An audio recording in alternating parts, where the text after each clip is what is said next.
to our channel. So most frequently asked question है ma'am we want to prepare for MHT CET या we want to prepare for JEE या हमने सुना है महाराष्ट्र का एक बेस्ट इंजीनियरिंग कॉलेज है which is COEP called as the College of Engineering Pune.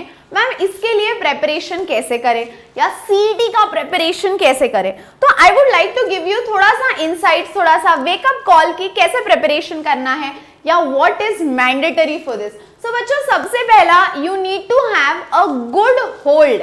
NEET आहे का तुम्हाला Maharashtra state board text book जी आहे बाळांनो ती एकदम चप्पा चप्पा क्लियर चाहिए उसका. फिर वो चाहे डू यू नो का बॉक्स हो, how can you solve this, use your brain, solve examples, unsolved examples, क्योंकि आप बिलीव नहीं करोगे लिटरली सीईटी के पेपर में बच्चों केमिस्ट्री के तो as it is solve examples आए हैं. So I want you to go through the Maharashtra state board text book बहुत ही thoroughly. Point 1. Point 2, Maharashtra board और सीईटी में बहुत डिफरेंस है क्या? Not much. The only difference is वहां पे आप थ्योरी पेपर लिखते हो, यहाँ पे आपको क्वेश्चन सॉल्व करने पड़ते हैं. And third and most important point, ma'am CET के क्वेश्चंस डिफिकल्ट होते हैं क्या? तो झूठ नहीं बोलूंगी बच्चों, when you will solve the questions आपको समझेगा and you can trust me blindly on this. आप ऐसा सोचोगे मैम टीचर ही है तो मैम को इजी लगता है, ऐसा कुछ नहीं है बच्चों.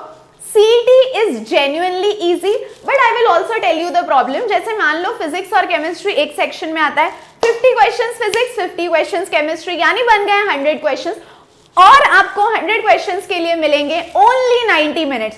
So that becomes little difficult. क्यों? क्योंकि नेगेटिव मार्किंग तो नहीं है, बट बहुत कम टाइम में आपको क्वेश्चन पढ़ना है, समझना है और फिर सॉल्व करके आंसर मार्क करना है. तो ये टाइम की दिक्कत आएगी, but that can only be solve अगर आप n number of mock test solve करो. सीओईपी के लिए मैक्सिमम कितने और मिनिमम कितने परसेंटाइल चाहिए? तो बच्चों आपको 95 परसेंटाइल का आपका एम होना चाहिए. जैसे मैंने बोला कि क्वेश्चंस डिफिकल्ट नहीं है, you have to practice more on solving the question और टाइम लिमिट लगा कर ही करना है, but 95 percentile should be fit in your brain. Okay उसके बाद सिलेबस की अगर मैं बात करूं बच्चों, आपके 11th के सिलेबस में से 10 चैप्टर्स आते हैं और 12th के सिलेबस में से 16 चैप्टर्स आते हैं. बट एक बात ध्यान रखना है बच्चों, 12th का जो आपका 16 चैप्टर्स है उसमें से 40 क्वेश्चंस आते हैं और वो 40 क्वेश्चंस अच्छे बच्चे कर ही लेते हैं. अच्छे बच्चे मतलब कर सकते हैं बच्चे. Why am I saying this? क्योंकि बोर्ड्स है बच्चों, बोर्ड्स का प्रिपरेशन तो हम लोग करते हैं, तो सिर्फ वही कॉन्सेप्ट्स को you have to use it in the form of MCQs. So it is not very difficult as such. तो ये 40 क्वेश्चन तो वैसे सबसे बन रहे हैं, तो मान लो 80 परसेंटाइल तक अगर सब आ गए, असली कंपटीशन उसके ऊपर का है, क्योंकि ये 40 तो सब कर लेते हैं क्योंकि वो 12th के होते हैं, जस्ट बोर्ड्स हुआ है, so all that is quite fresh in your head. But अगर आप 11th स्टैंडर्ड की बात करो बच्चों, तो 11th स्टैंडर्ड के केस में आपको 10 क्वेश्चंस है और 10 चैप्टर्स है, यानी हर चैप्टर पे एक क्वेश्चन बनेगा. तो आपको 11th स्टैंडर्ड के कॉन्सेप्ट्स याद आने चाहिए, प्लस आपको उसकी उतनी प्रैक्टिस होनी चाहिए. तो असली कंपटीशन 12th के 16 चैप्टर्स या 40 मार्क्स में नहीं है. असली कंपटीशन 80 परसेंटाइल को सब एक लेवल पे आके खड़े हो गए, but now we have to put a step ahead. और उसके लिए what is going to help, so that 10 questions from your 11th standard syllabus. और 90% बच्चे यही गलती करते हैं, मैम 12th का सिलेबस तो बहुत अच्छे से कर लिया, बट 12th के सिलेबस से यू विल गेट एवरेज और above average marks. But excel करना है तो you need to be very very precise और very very confident about the 11th standard 10 questions which will give you 10 marks. समझ में आया?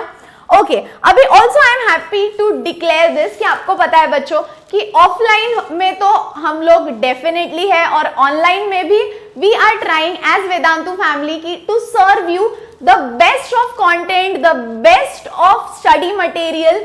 बट कभी कभी होता है कि हाँ मैम हम आपको ऑनलाइन तो देखते हैं, बट एक ऑफलाइन का डिसिप्लिन आना चाहिए, क्योंकि ना वो ऑनलाइन में घर पे थोड़ा कभी कभी आलस आ जाता है. सो ऑफलाइन में थोड़ा एक रहता है ना कि चलो रोज उठ के हम लोग क्लास जा रहे हैं. सो फॉर दैट मेरे प्यारे बच्चों, ऑफलाइन में भी why will Vedantu take a step back. यहाँ पे भी we are happy to declare that almost मैं बोल रही हूँ ऑल ओवर इंडिया, हमेशा आप देख सकते हो ऑलमोस्ट 80 to 70% स्टेट्स में we have our Vedantu offline branches. और अगर मैं महाराष्ट्र की बात करूं तर मी आहे पुण्याची आणि मला हे सांगताना खूप आनंद होता की महाराष्ट्रामध्ये आणि स्पेशली पुण्यामध्ये we have 4 branches. One is which is in PCMC Pimpri Chinchwad जहां मैं आती जाती रहती हूँ. So if you want to ever meet me और टॉक टू मी तो sometimes you might see me on that branch. Pimpri Chinchwad है, फिर स्वारगेट में एक है, सिंहगढ़ रोड पर भी एक है और एक औंध में भी ब्रांच है जहां पे आपको बेस्ट ऑफ सीनियर फैकल्टीज मिलेंगे who will be the best teachers to guide you for your JEE and NEET preparation, also for your foundation from 8th to 10th standard.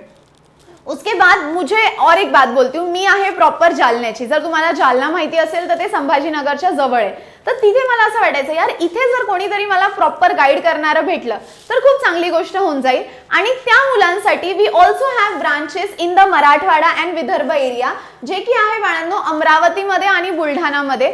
So me proper जालन्याची आणि मराठवाड्याची असल्यामुळे मला किंमत माहिती आहे की त्या एरियामध्ये अशा एखाद्या इन्स्टिट्यूटची किती गरज आहे जे मुलांना कंप्लीट गायडन्स करतील. So I am also happy to declare that we have offline branches of Vedantu in Amravati as well as in Buldhana. So मी जर कधी जालन्याला घरी आले तर डेफिनेटली अमरावती बुलढाणा सेंटरला तर व्हिजिट करणार जिथे मी तुमच्या सगळ्यांना भेटू शकेल. So if you are looking for that actual offline वाला डिसिप्लिन और अगर आप फुल्ली मोटिवेटेड हो कि बस मुझे अपना सपना पूरा करना है, so this is the right place for you my dear students. If you have any queries related to this या तो कमेंट करो या डिस्क्रिप्शन में आपको पूरा का पूरा डिटेल्स मिल जाएगा. And even if you comment तो our team will get back to you और आपको ऑफलाइन ब्रांचेस का भी पूरा डिटेल इन्फॉर्मेशन मिल जाएगा. और बाकी एरियाज तो मैंने बता ही दिए हैं, so I don't think that will be a problem. Pune में again I repeat we have 4 PCMC, Aundh, Swargate and Sinhagad road. So that's all my dear बच्चा party. If you have any doubts related to anything, comment करो. और मैंने CET के strategy पे एक special video भी डाला है, डू नॉट मिस दैट, जहाँ पे मैंने डिटेल CET का स्ट्रैटेजी भी ब्रेक डाउन किया है. So see you all there. बाकी पढ़ते रहो, खुश रहो, हंसते रहो, be positive. Good luck, bye bye.